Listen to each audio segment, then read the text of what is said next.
Mais ces jours-là, c'est dans les quartiers arabes, pourtant isolés, que l'on sentait le mieux la tension. Une tension qui, bien qu'habituelle à Alger, n'en demeure pas moins sinistre, désagréable. Les Européens ne peuvent oublier la terreur des attentats aveugles du FLN. Ils n'envisagent l'avenir qu'avec la crainte. Et ils ne prennent pas de risques.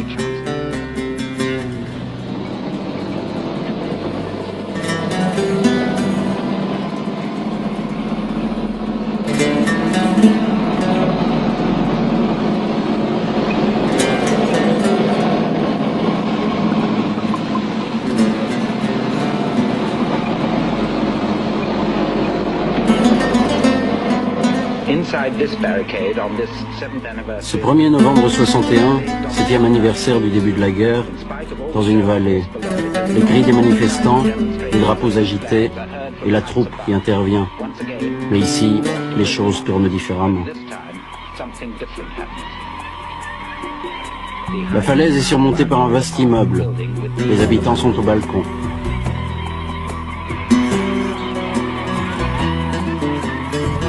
Soudain, depuis un des balcons, un coup de feu. Le lieutenant français est blessé. La patrouille se met à couvert, plus bas que la route, et concentre son tir sur la façade de l'immeuble.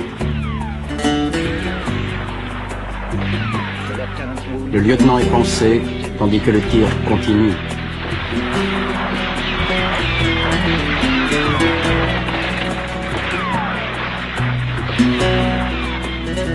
Soudain, le calme revient.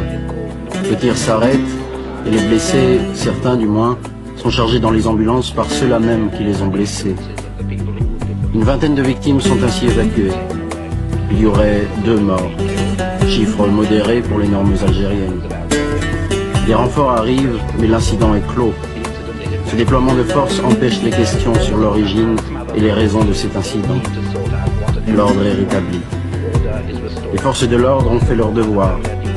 Elles font leur devoir depuis de longues années et jamais l'indépendance des Arabes n'a été plus proche. Les Français apprendront peut-être un jour que la violence, même face à la provocation, n'est pas suffisante.